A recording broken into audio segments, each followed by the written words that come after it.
Welcome to Environmental Fridays. It is Personal, Season 2. You can learn more about our topics and speakers by joining our Environmental Fridays Facebook group.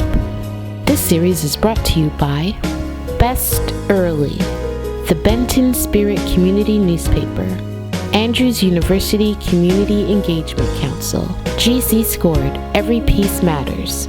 Introducing your host, Dr. Desmond Hartwell Murray, and this week's co-host, Ralph Halbutsky. This week on Environmental Fridays, we'll be hearing from Dr. Anne St. Amand. Welcome to Environmental Fridays, episode 13. It is personal. This is season 2. And today we have the pleasure of reconnecting, at least I do, reconnecting of one of my earlier Environmental Fridays guest speakers when we started in grade 10 about 3, maybe 4 years ago. So you'll hear some more about her and from her pretty soon. What I'd like to do also is to point you in the direction of our website. It's been up now for at least 2-3 weeks, so you could get more information about Environmental Fridays. It is personal at our website, www.theenvironmentalfridays.com. So I'm going to start doing something a little bit different. I'm going to give like a preview of what's coming up next. And I was inspired to do that because what's coming up next week is going to be coming to us live from Ukraine. And this will be our topic, of course, dealing with the environment. We know there's lots of atrocities happening. And of course, we focus on the human tragedy, but there's also environmental tragedy happening in Ukraine. We'll have 3 guest speakers coming in live from Ukraine.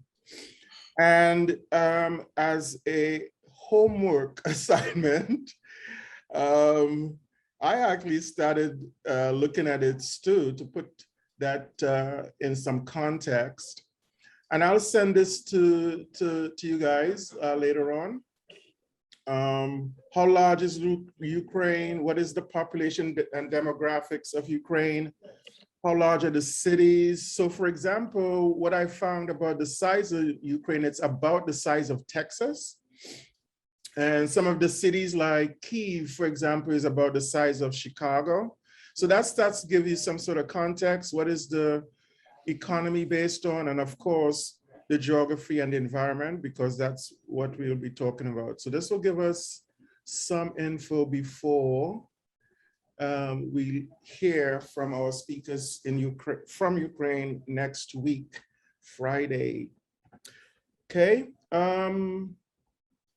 Our guest co-host today is Ralph. I know him as Ralph, but Ralph Halbutsky, and he is a longtime local journalist. We've known each other for like 12, 15 years or something like that, Ralph. I think. How long you been with the Benton Spirit? 15, actually. 15, yeah. So we've known each other for a while. Yeah.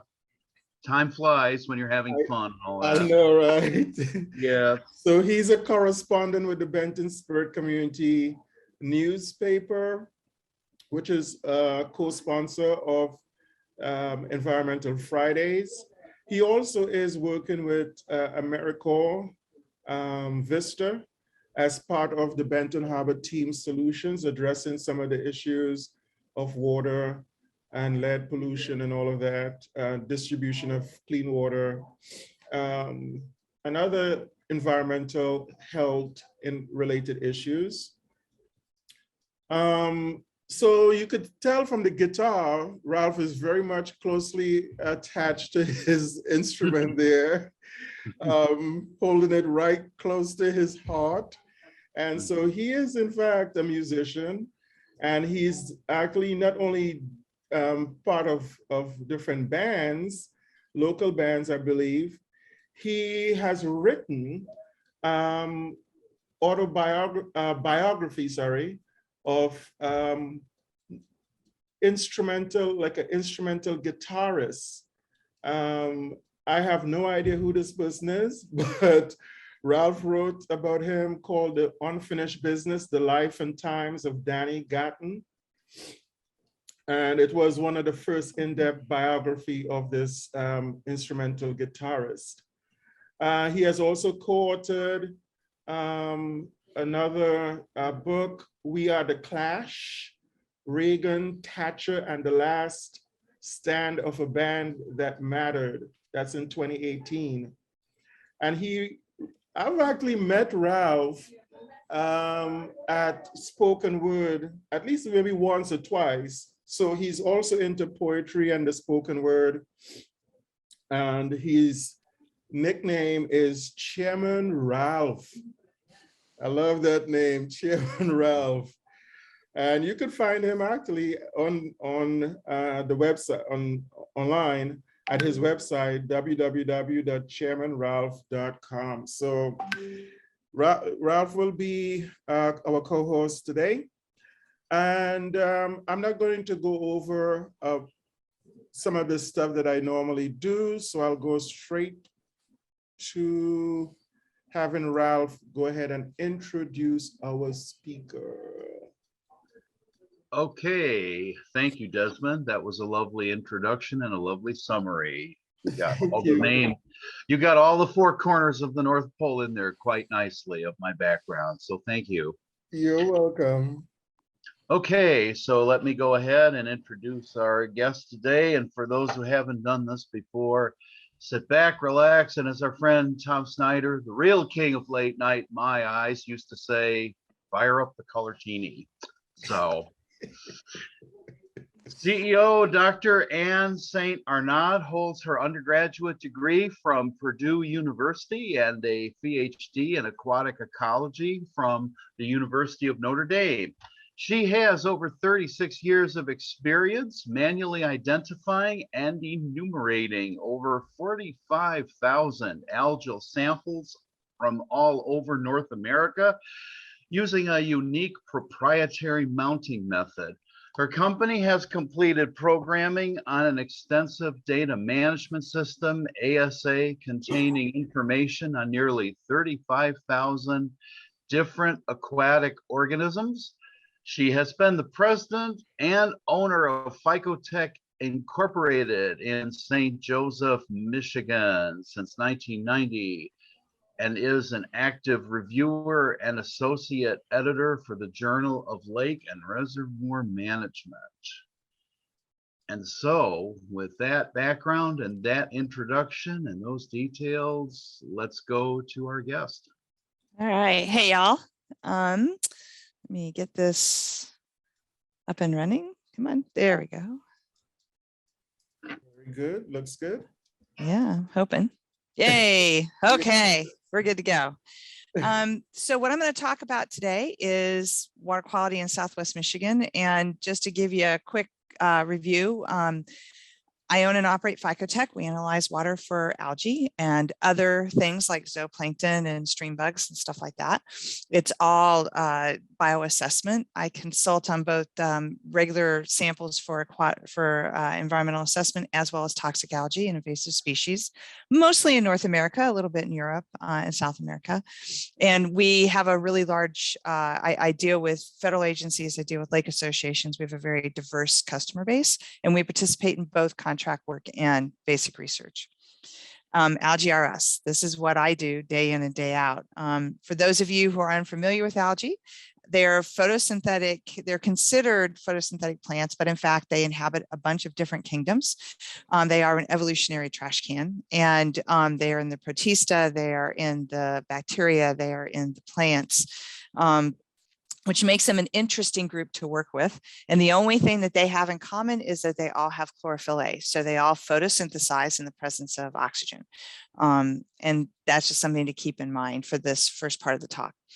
So the things we're going to look at are harmful algal blooms, algal toxins, scums and blooms within Southwest Michigan, beach sampling for E. coli, and drinking water, which is a hot topic right now in Southwest Michigan as well.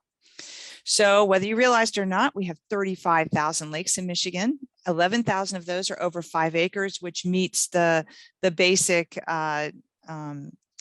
definition of a lake. We have more than Minnesota. That's important to know. And USGS and MDEQ, so Eagle used to be MDEQ, used to be MDNR. It has changed names many times. And if you go to look for this research I'm going to talk about in a minute, you're going to look for MDEQ. And also there is a volunteer monitoring project in Michigan called CLIMP, and they sample around 250 lakes per year, understanding that if you look for recent stuff in the last couple, 3 years, COVID pretty much interrupted everything. So there was a pretty big study that USGS, joint study, USGS and MDEQ did in Michigan over 10 years, 2001 to 2010.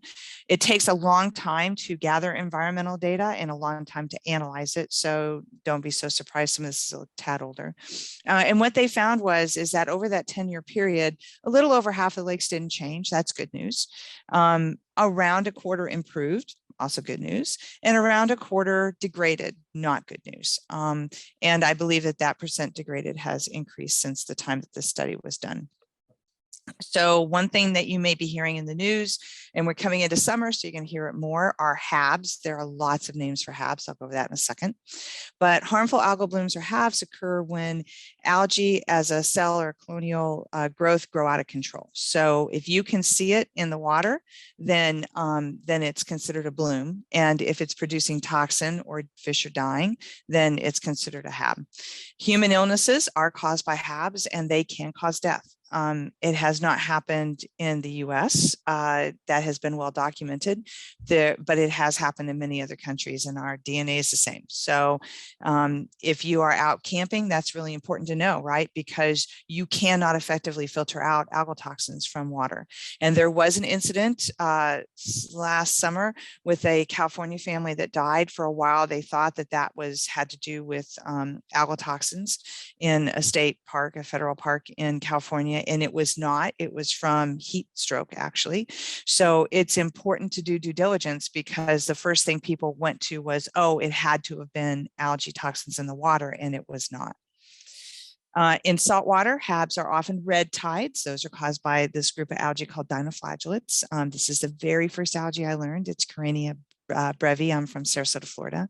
And freshwater HABs go by many names. And the reason is that most freshwater HABs are caused by cyanobacteria or blue-green algae. And so they're called HABs. They're called C-HABs for cyanobacteria. They're called HCBs for harmful cyanobacteria-driven HABs. And so that you'll see them by a number of names, but they're caused by cyanobacteria, bacteria that photosynthesize and produce toxins. Lake Erie, if you remember, Lake Erie has at Toledo has had the water supply shut down many times. And those are primarily the result of non-point source runoff, which is essentially stuff you can't point to, a field, a house, a campus, going into the ground or going into the surface water and flowing off into the receiving water. Now for us, watersheds are like big funnels. Our big funnel ends at Lake Michigan. If you're a little further to the east, you're going to be funneling into Lake Erie. Okay, so the Great Lakes Basin. And so most of the stuff that comes off, things like having tons of geese in a water supply that has an outlet, or having fields where farmers aren't using no-till farming. I'll talk about that in a minute. And the warming temperatures are all combining to increase this issue of harmful algal blooms that are driven by cyanobacteria. And that is something that I do a lot. Now, if you're wondering, okay, well, toxin, what does that mean? Well, there's lots of things that means, but it means mostly issues with your liver and your kidneys. Those are considered liver toxins. They can cause issues with dermatitis or skin rashes, tummy issues, gastrointestinal issues, and nervous system issues. There has been some weak associations with ALS and Parkinson's. So And there's been some quite a bit of work done in New York, some done down in Guam, and some of those associations are more anecdotal, but there's definitely things for concern. So different groups of algae produce different toxins, different species of algae produce different toxins. And that's why I have to be able to identify accurately. This is something called Veronachinia. If I got this wrong and called it another algae like Celiospherium, which does not produce a toxin, then we either would not post when we needed to, or we would post when we didn't need to, and we would underestimate the risk to human health. And not estimating the risk to human health, as you know by the issues going on in Benton Harbor, has big problems for human populations and big problems for those sections of the population that are at risk the most, which is generally people who have an illness already, the very young and the very old, what we call immunocompromised. These are all pictures that I have taken locally in Berrien County, and none of those pictures looks lovely, and that's because they all have HABs, sometimes which lead to dead fish. So that problem can either be from the toxin or it can be from a lack of oxygen. Both of those issues are big problems. And if you come on a state park, you're more likely to see something like this if there's a bloom going on. So what would happen is that if there is monitoring, which does not happen much, especially in Michigan, then if there is a governing agency, they will put up a sign that says, hey, you need to be careful about going in the water. You can kind of see offshore in this one, there's a raft of algae out there offshore. Here down the bottom right, it's quite green, saying that there's things here that could hurt you. Don't go in the water. So what that means is don't walk in the water. Don't let your dog walk in the water. Don't let small children's little brothers and sisters play at the water's edge. You need to stay away from the water. Now, Michigan is starting to do a little bit more due diligence on their water monitoring for toxins using self-reporting vehicle, but they're still doing it. And you can check on Eagle's website for toxic algae or cyanobacteria blooms. And there is some information up there, which in past years there has not been. There are no Michigan regulations for algal toxins or for blooms. States around us have them. So Wisconsin has limits, Ohio has limits, Indiana is starting to establish limits. Minnesota has limits, Michigan does not have limits. And whether they're regulatory or not, that is a big issue because EPA does have has guidelines. If you're into Pirates of the Caribbean, really more like guidelines, means that they can't enforce them with law. And so these are the regulations that they're suggesting that you follow, but they can't make you follow them. For drinking water in the US, 0.3 micrograms per liter of microcystin, that's the most common one, 1.6 for children and adults. And the World Health Organization uses 1. So you can kind of tell where we are.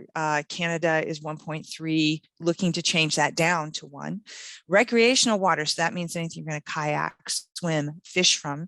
The EPA is 6 micrograms per liter. They're using a children's exposure. So the reason there's a children limit versus child limit versus an adult is kids, little guys, are smaller, and that makes them more susceptible to poisoning. They also behaviorally do wonky things like take anything they can find and shove it in their mouth. And when y'all teenagers, when you're playing in a lake, you're more likely to dunk each other and to come up spitting up water and drink more water. And so that puts you more at risk. World Health Organization has anywhere from 15 to 45 micrograms per liter. That encompasses more than just one toxin. 6 is pretty high. I have to tell you, if I find any toxin in a water supply, I'm not letting my kids or my grandkids in it. And it is important to understand, if you are a camper, and this also applies for lead, you cannot boil the water because these algal toxins are highly stable chemically, and you can't denature the toxin by boiling the water. You can't filter it out with a live straw. You have to have something like reverse osmosis, and if you have enough algae, it will break through from that. That's why they had to shut down Toledo's water supply, not just in 2014, but many times. So you just need to be aware of that fact. And these are just some of the issues we've had. We've had issues with Dunton, Holland State Park beaches. Lake Makatawa has been under no contact warnings before. Muskegon and Bear Lake have had toxic algae blooms for years, and it's up to the individual county health department in Michigan. There is a little bit of testing done by NOAA. There's a little bit of testing done by USGS. And USGS, for those of you who aren't familiar, is the U.S. Geological Agency. What they have responsibility for is all flowing waters, all dammed waters, all underground water in the U.S. And so a lot of research is done by the U.S. NOAA does a lot as well, which is the National Oceanographic and Atmospheric Association. So these big, large federal science associations. Paw Paw Lake, we're in Berrien County, right? Paw Paw Lake is in Berrien County. It's a complicated lake. It's about 800, a little over 800 acres. It straddles two counties, or two townships and two cities, Watervliet and Coloma. And it has a lot of algae. It has been steadily decreasing in depth because there's two large agricultural drains that flow into it, take a lot of sediment. There's places where it's only 11 feet deep now. It has a deep hole, around 60 to 90 feet, depending. But it has HABs on and off, as does its sister lake, Little Paw Paw Lake. And there was a big bloom in Paw Paw and Little Paw Paw Lake, algae called Limnorhapis last year, along with a couple other different kinds of algae, Microcystis and Delicospermum. And there were toxins present last year. The biggest one that I have found was 10,000 micrograms per liter. Remember that limit, 6. 10,000 micrograms per liter in the scum along the lake's edge. Open water reached 500 micrograms per liter in that event. We were finding around 30 to 50 micrograms per liter last summer. And I want to say it was July. So if you see algae floating on the surface, when in doubt, stay out. That's our mantra. Excuse me. There is a national lake assessment, which has been interrupted by COVID, unfortunately. Michigan participates in that program. Over 1,000 lakes were sampled in 2007, 2012 as well, and in 2017. Those lakes are randomly kind of, sort of. It is a randomized study, although it's not 100% randomized, because you have to throw lakes out when they don't satisfy the criteria when you get on site. So if the lake has gone dry, if it's gotten too shallow, if something has happened, then it has to be switched out for another lake. But they are, on average, randomly assigned. 6% of Michigan lakes were highly impaired in 2012. This is what this looks like. So this is micrograms per liter of microcystin. Again, on the day that they sampled in 2007, it was not above the recreational limit of 6, right? But that doesn't mean that on the other days it wasn't. So you need to understand that whenever you see data, it is a point in time. It is a moment. And that goes for any kind of sampling you do, beach sampling or lead sampling. So it is a moment in time, and that requires lots of sampling. Well, when you're sampling 1,000 lakes across the US, and they contract, I believe Michigan contracted with USGS to do their sampling in 2007 and 2012. You are relying on outside agencies to be able to get to some of these lakes, some of which are somewhat remote. In 2012, what they found was, and we had kind of a ability to compare. I did consult on the experimental design for this program, but I did not do any of the data analysis or the data gathering. 13% were better based on lake level. So we know that our lake levels go up and down on a periodicity. And of course, this was luckily a period that was up a little bit. 8.3% were worse, graded based on cyanobacteria. 9.5% were worse based on microcystin. So that tells you that we are not accurately detecting the appearance of the algae, right? And there were major issues with ID in this study. 18.2% were worse for phosphorus, which is fertilizer for the algae. There's a lag. So anytime you have biology, I always tell people as a biologist that chemistry and physics tell you what can happen, and biology tells you what is happening. And so this is the thing that fascinates me. In biology, it seems to me 1 + 1 never equals 2. There's a lot of synergism where things encourage each other, and inhibition where one process actually damps down another. So it's important to kind of remember that. And remember too, underestimates due to limited sampling. You can only be there on that one day. And we only do this program every 5 years. Excuse me. In 2017, same design, Michigan at the same effort. I believe that HABs are increasing. COVID delayed the data analysis. There are no published results up on the NLA site. Now theirs are starting to get done, and there should be one this year. I have not heard yet whether they're going to try it or not, because COVID is still a thing. And COVID is still causing logistical issues with getting out field crews. I can tell you that now when I go out to sample lakes, I do a workshop almost every year. The only year we didn't do it was 2020.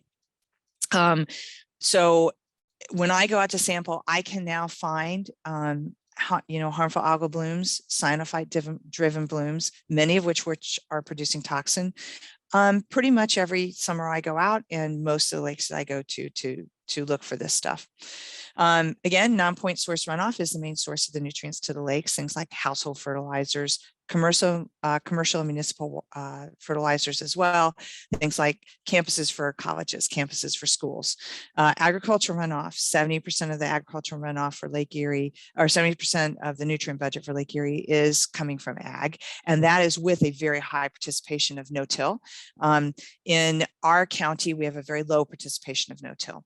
So that has to do with how you apply your fertilizer, how you maintenance your tiles. Tiles are big tubes underground that go under these fields, take water away so things don't flood, and cover crops, whether these farmers do or do not use cover crops. So and that is mostly it has to do with where our culture is right now in Michigan, especially in our county. There's no, even though the conservation folks are trying to get farmers to use no-till, they're doing what they've always done. It's most comfortable to them. They understand it the best. And so it is a cultural change that takes time. As far as monitoring beaches, the number and percent of monitored beaches and water samples in Michigan, and this was from the 2015 data. I didn't have time to go back and look, but 72% of the beaches were monitored. 98% exceeded the E. coli, this 300 E. coli live colonies per 100 ml. That means you're likely to have somewhere between 4 and 8 people get sick. The percent of the beaches with exceedances was around a quarter. So 98% of the samples had a hit. 25% of the beaches actually had exceedances. So let's look at some local beaches. Lions Park, that's where St. Joseph's water treatment plant is. Haven't had an exceedance since 2018. If you remember, 2018 was that huge event where we had massive flooding in our area. So we had a really early spring, and we had a 3-4 foot snow melt on top of a several inch multi-week rain event. And it was profound. This bacteria was from stuff coming down the St. Joseph River. So if we look at Lake Michigan Silver Beach, so that's the pretty white beach everybody from out of town wants to come and inundate. They have hits randomly, actually, quite often. So 2019, 2020, 2021, there were 3 of these days they were closed in 2019, but they did have a closure last year. And again, this is because it's sitting right next to the river. So let's look at Jean Clock. Okay, another park right next to the river. So if you're looking across the river from Silver Beach North, that beach is going to be Jean Clock. And the last beach closure they had was 2012. Okay, well, they both line the river. What's the problem? Well, the problem is, if we look at the St. Joseph River, here are the control structures, Jean Clock, Silver Beach. The thing is that the way that the currents run is they hook south. So they're going south. It's important to understand when you're talking about water quality, where is the water flowing? Where does the water come from? And where is it going to? Now, in a small lake like Silver Lake or Hess Lake, that's close to me in Barron County, there is no inlet outlet. They're fed by groundwater. They're spring fed. But in the case of Lake Michigan, not only does it have inputs and outputs, but it also has flow and has currents. And so those currents go along the southern portion towards the west. And that just south of here, west of here is Shoreham. And Shoreham has the highest erosion rate along the entire coast of Lake Michigan. So this water is getting moved away from this beach. And that's why it's rarely closed. So there is a Public Act 56 of 1998 that governs what lakes, and this is Michigan, what governs what public water supplies, community water supplies have to do, and they have to provide a water report, right?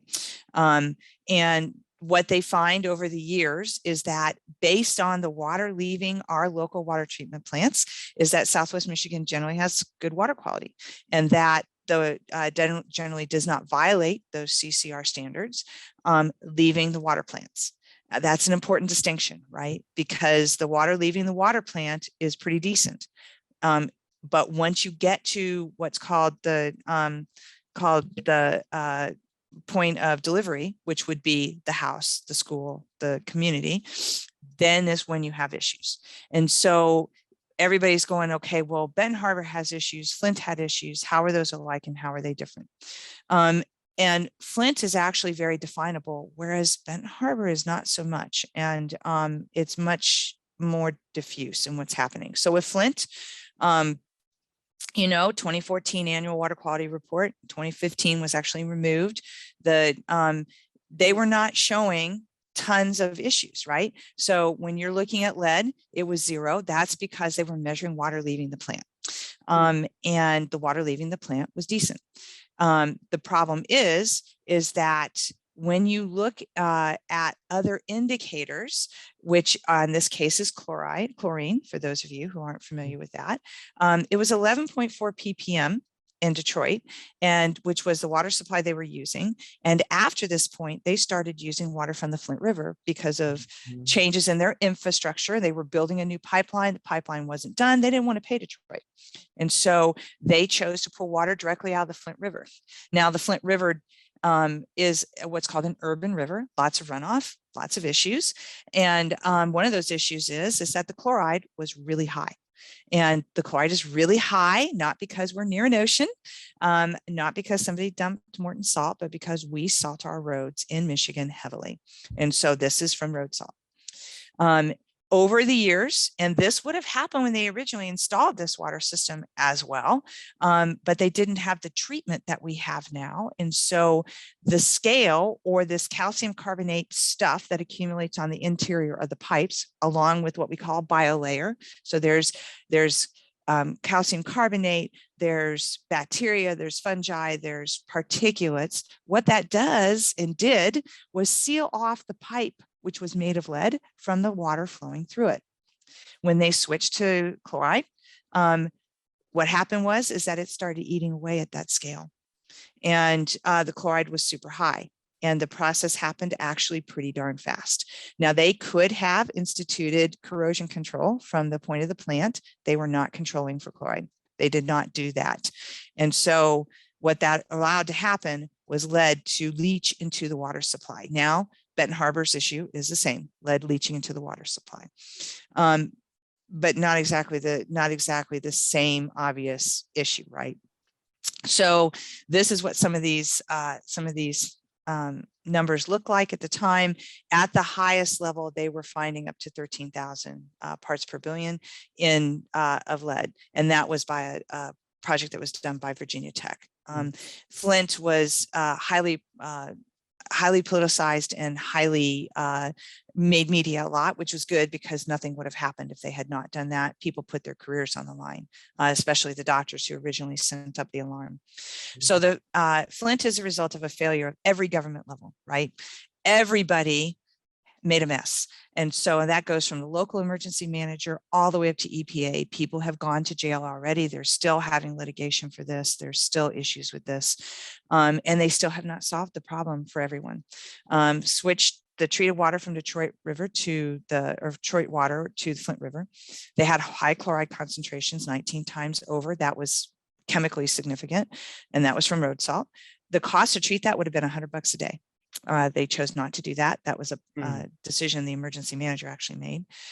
Caused erosion of this biofilm scale that was protecting the inside of the pipes. Those pipes started leaching, especially pipes that had not been replaced, which this gets into that whole issue of environmental justice and the fact that many of these homes that were affected were homes that were poor neighborhoods that had older infrastructure that didn't have anybody checking.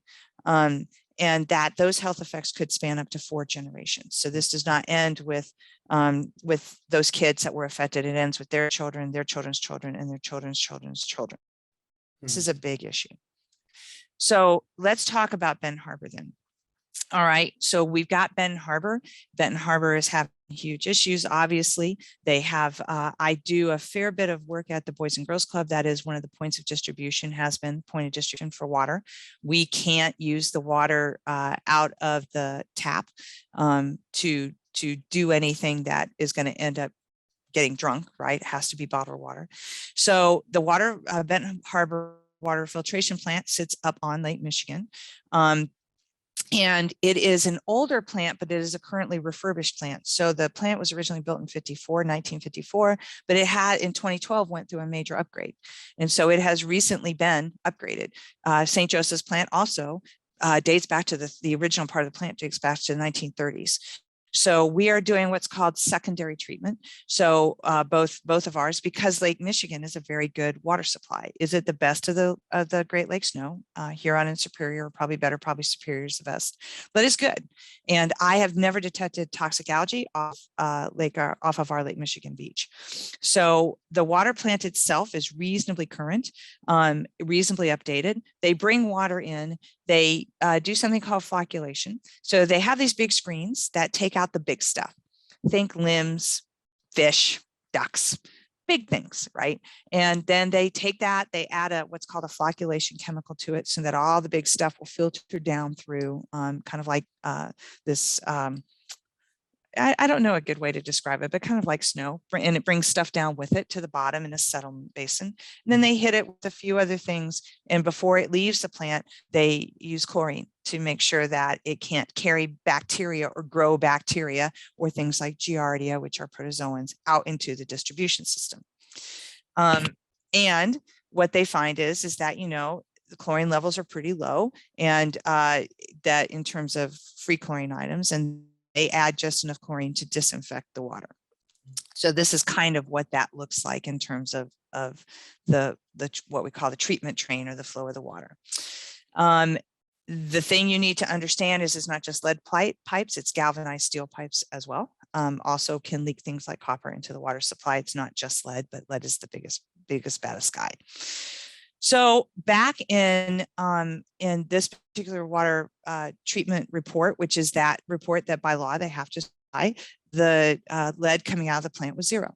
Same thing we saw with Flint. But by this point, Flint had already happened. So they knew that they should be looking for this stuff, right? This is testing from 2018, and there have been some issues with the testing. And the issues is that they can't be 100% sure that all of the water samples were taken the way that these things need to be taken, which is letting water sit in the pipes for a period of time, which happens in a household. You're at work, nobody's messing with the water. You come home after 8 to 10 hours. Now all that lead has leached into the water, so you're going to get a higher load. If you don't let the water sit, you don't know. And so versus letting it run for a period of time, and you generally take samples both ways. At that point, the range was, I've lost my mess, the range was 0 to 38. So some places were 0. And for copper, 0 to 670. Okay. Below the copper level, 0 is the level for lead. We need to understand that our distribution, our infrastructure is around 100 years old, both in St. Joe and in Benton Harbor. And that having that serviced has been difficult.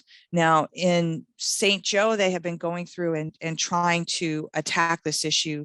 The older homes are easier to identify. They're more, unless you're in an old farmhouse, they are more consolidated, and they have been trying to go through and do this bit by bit. Benton Harbor is actually older.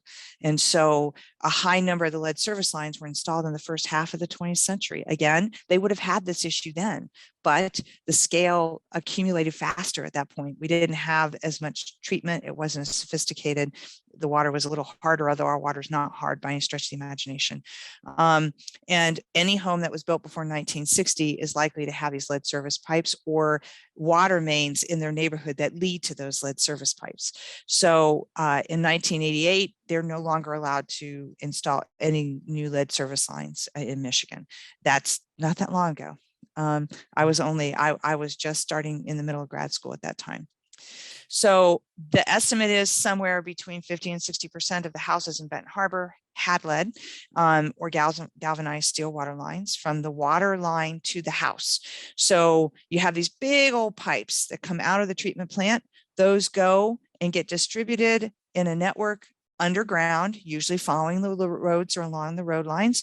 And then those go to water mains, which have these, big valves and distribution points to individual, more neighborhoody lines. And then those get sent to individual each house. So it filters out. That's a lot of lines. That's over 4,000 lines that need to be replaced.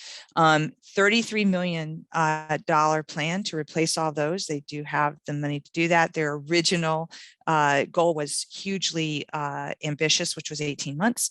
And they are still providing free bottled water because you have to have it for cooking, drinking, brushing your teeth, rinsing foods, mixing powdered infant formula. You can imagine trying to do dishes, because I know all y'all, especially you high schoolers, are helping to do the dishes. You understand how much water it takes. It's huge. And that's a problem, right? Now, they did provide filters. So many of the houses do have filters, but they have to be monitored. You have to make sure they're installed correctly. And there are many people in Benton Harbor still drinking water from the tap. You get so frustrated, you give up. And that's where the tragedy of this lies. There is a dashboard, which is good, that is available, that shows what the progress is. Only 21% of those have been replaced to date. So there is still 80% of the population in Benton Harbor that has impacted lines that has not been replaced. Again, when we're looking at the 2018 data, and this is the thing that I am very confused about. So back in 2012, around 90% of the samples were well under 5 ppb. In 2015, that had started to rise, where the average was 8 ppb, above that 5 action limit. Our goal was to have 0. By 2018, it was significantly higher. And so the question is, why is that? We know with Flint, there was a singular chemical event, an environmental event. They switched water sources from one water source to another that had implications for corrosion, and boom, now we know what happened. But Benton Harbor is not so clear. When you look at Benton Harbor, yes, there's old infrastructure. That's what they have in common, but there has not been a change of source water. The corrosive capability of the water from Lake Michigan has not changed. And so, yes, there are old water mains. The point of delivery to homes is the problem. There has to have been a degradation of the bioscale. It's unclear why. So there haven't been these huge changes to source water. There are, unlike Flint, where there was a lot of closed lip information going on, Benton Harbor, there is a trail. There's over 11,000 emails between the water treatment plant manager at the time and EPA and Eagle, and they're doing the pointing thing. They were having issues. They were not following protocol. And EPA did just cite Benton Harbor with quite a few violations, but none of them affected water quality. They were mostly record keeping. So they are now treating the water differently with a different corrosion agent. And many of the houses now have a lower lead burden, but that doesn't mean that at the point of delivery, which is at the house, that there's not those old lead pipes that are still leaking. We had one go bad in my building a few years ago. And it essentially just eroded through. It was a pipe that had should have been a 2-inch pipe that came into 4 1-inch pipes, and the lead had just eroded away. It had literally dissolved away. So the question is exactly how did that process start, and what was the starting point of that? And I don't have a good sense of that. And it would take probably several weeks of hardcore looking to figure out. We may not know until the EPA and the state have done some more due diligence. So just to kind of summarize, surface water quality is degrading in Southwest Michigan, but affects a relatively low number of lakes compared with surrounding states. We are way better than Wisconsin. That's my timer, and I'm almost done. Beach monitoring indicates more intense storms. Non-point source runoff are affecting our surface waters. We know that. EPA and NOAA proposed cuts. There is still this yin yang of climate change denial, and climate change is driving what's causing the degradation of the surface water in Michigan, because blue-green algae and bacteria like warmer temperatures, and it's getting warmer. Just note to self, last summer was the warmest November in recorded history. Drinking water quality is still good, but older homes are at much greater risk. That is in Benton Harbor and in St. Joe, all of Berrien County. But Benton Harbor is the oldest of the communities and has one of the poorest populations. It is environmentally justice-wise at greatest risk. And questions? Okay, thank you so very much. So I would invite Ralph. Ralph, are you on? Yep, I'm back. Do you want to lead off with questions? With any questions Well, that you have? Well, yeah, I have $1 million question that popped into my head earlier in this presentation. Okay. So Ann, riddle me this, if you will.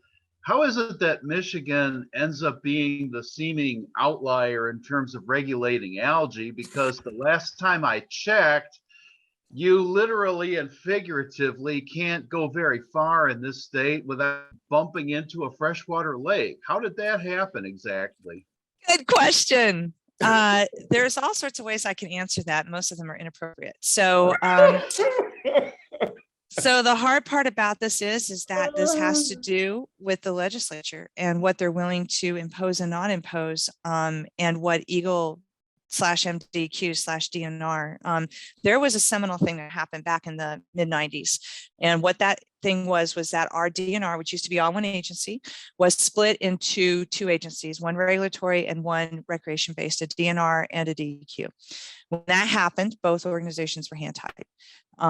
It is a tragedy. We used to be one of the best states in the Midwest environmentally. We were at the front. We are one of the few that has recycling cost reimbursement, but they will not enact toxic algae levels. And you could see that that attitude flowed down to other things like our drinking water, like Flint. I mean, this is not just EPA. This is Eagle. This is local, state. This is county. This is everything.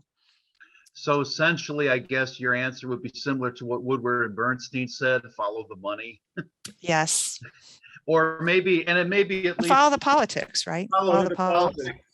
And hence the term I think you hear a lot in these kind of discussions: industry capture, right? Basically. Yeah. I mean, it's hard, right? We can't live more than a few days without water. And so we're not doing ourselves any service by letting our water quality degrade on a consistent basis. And whether it doesn't matter whether you lie on one side or the other of the climate debate.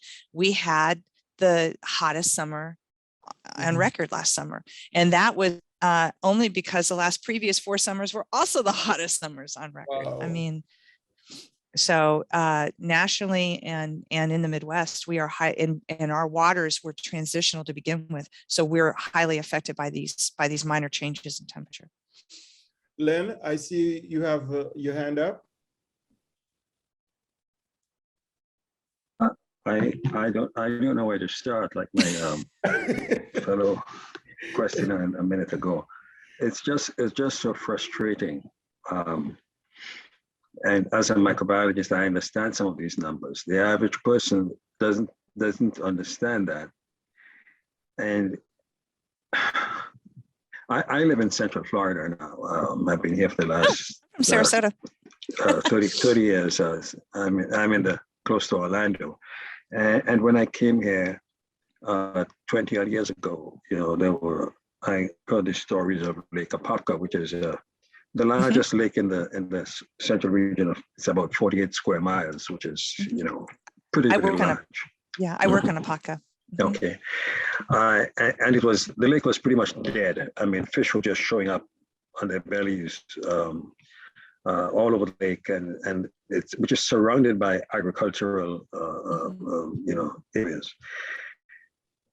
And it just seems like year after year, our politicians just don't care. I mean, there's so much evidence, and how do you trust our water supply? Do we really believe what they tell us about the purity of the water and all that? I mean, it's not a question. I'm just frustrated by this whole thing. It is frustrating. It is frustrating. Every year, and it's a different city, the revelations that come out, and so on. And it's frustrating too, in that to raise the red flag and to have due diligence means that you're risking your career often. Mhm. And the people who stood up for Flint, luckily, that is the good part of this. Although it had gone on for a while, it was caught much sooner and publicized much faster with Benton Harbor than it was with Flint. That's good. But I'm a big believer in historical precedent and historical memory. And, I grew up in Florida and I remember Apopka. I don't ever remember sea mammals dying from toxic algae blooms, which happened a couple, 3 years ago. And Florida had never posted. Actually, they were one of the last states to have posting requirements for toxic algae blooms. And Michigan obviously still doesn't have them. And their thing was, well, if the water is scummy, people won't go in it. Well, I was a kid in Florida. If the water wasn't solid, I was in it. I didn't care if there were copperheads or gators. I'm quite happy to be in Michigan, where very few things can kill you. But it's no different in Michigan. If the water is liquid, it will be in it. People will be in it. They're going to trust. If it looks clear, which is not a good indicator, then they'll be in it. And our water does tend to look a little clearer. If it's not solid, people will be in it. So getting proper monitoring is horrifically frustrating, especially in Michigan. Most of my work, 99% of my work, is not in Michigan. The work I do in Michigan is volunteer. I'm originally from the Caribbean, and came in as an adult, and I made a vow when I came to Michigan back in the early 1980s for graduate school, that there's one thing I wouldn't do here, is to step in any one of those so-called lakes or ponds, and I've kept that promise pretty much. I know I've been spoiled by the water around the islands. Not that we can vouch for the cleanliness of some of those either, particularly now with all the things going on. But if I can't see my hand under the water, then I'm not putting my toes in it. So well, and I have gotten progressively more conservative as I've been in the field longer. Like, it used to be that if I didn't see something I recognized, I let my kids play in it. I look now. Now the thing is that Eagle does have some stuff posted. That's a big movement forward. So that's a good plus. But yeah, it is difficult, and I actually going to keep trying to do some research, because I've been confused all along about why, especially in Benton Harbor, without that seminal chemical event, why all of a sudden they're having more lead issues in those pipes than they had been. So because it wasn't like they completely weren't looking, they were looking. Yeah. Not to the extent they are now, but and it's probably far more widespread than we know. It probably is, and it's in many other small towns and villages. Oh yeah, and communities. There are dozens of communities across the U.S. who are having to have their water trucked in, and it's point of time, right? You have to remember, in science, when you take a measurement, that now becomes history. And so when you have these dynamic systems like this whole water distribution system, or Lake Michigan that's getting runoff, and stormwater sewers and people's lawns and anything that's raining down from the atmosphere, that is a dynamic system. It's changing constantly. The only way to understand is to monitor Constantly. Yeah. Constantly. Yeah. Mm-hmm. Yeah. And to have people who can do it. Right. There's very few people. I'm definitely an albatross. There's very few people who do what I do. Are there other questions? I have a question, but I want to give other people, and I know you want to take off pretty soon, right? In about 3 Yeah, I have a, yeah. minutes. Yeah. Anybody else has a question? So my question has to do with, are there opportunities with you or with others for students to get involved during the summer in sampling the lake? So I definitely have interns in the summer. I don't have any paid internships left for this summer, but I do take volunteers, and any volunteer interns kind of participate in a lot of our outreach. So not only water sampling to go out and just sample around Southwest Michigan, but also the stuff I do at the Boys and Girls Club and the native gardens that we have in Berrien County. If somebody's interested in a job, I will lose my high school student this summer or this year. He's a senior. Oh, okay. So I am looking for an after school student, and you can apply, just contact my email, because my contact, you guys, did you send out my contact? I think I did, but I could get that sent out to everyone. Yeah. So contact me. We would like to have a student to pick up where he leaves off. And next summer, I usually have all of my applications in by the 1st of January. I don't like to stress it. I like to have my student interns in place earlier rather than later. So give me a holler. Okay. Laurel, really quick. You could unmute really quick though, because Anne has Yes, to I leave have a in about- 9:30. I'm so Yes. sorry. I had to take calls. That's okay. So you have a question. Go ahead and ask Anne. Just, it's really one I didn't type in really quickly. When we talked to the people from the water department, when we did a soil screening event in 2019, my understanding was they did not use anti-corrosives for a very long time in Benton Harbor. And not only that, it's not uncommon to not use anti-corrosives in smaller or more towns. True, but Yeah. I agree, but they didn't have to necessarily. So, prior to, the Detroit, the Flint River had really high chloride concentrations. Lake Michigan does not. Yeah. And so I understand why they didn't. And the problem really, so you could see that escalation in measurements from 2015 to 2018. That's the thing I don't understand. Yeah. Is that progression? The bucket got full. I threw my email into the chat. We have 3 MPH interns currently starting in May who really want to do some community work. We'll be working with Princella a little bit. I see Dr. Motria Caudill's on with some air projects, but certainly they're interested in maybe day trips for any community events for practice. Weekends are fine.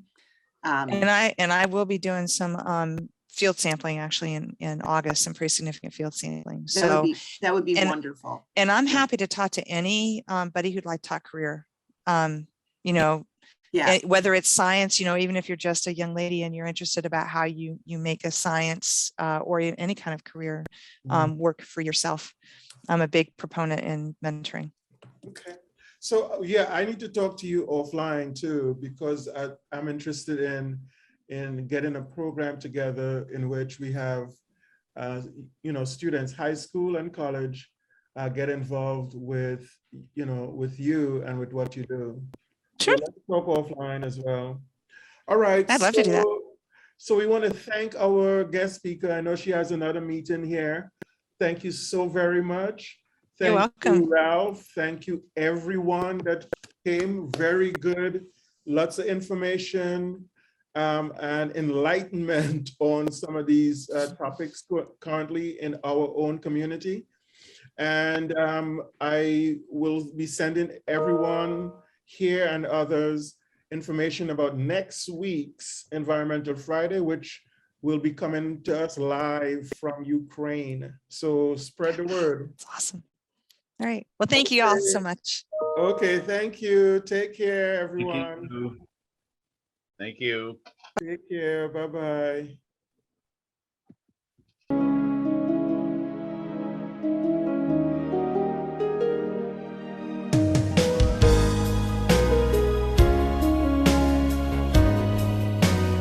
Be sure to visit our website at www.theenvironmentalfridays.com.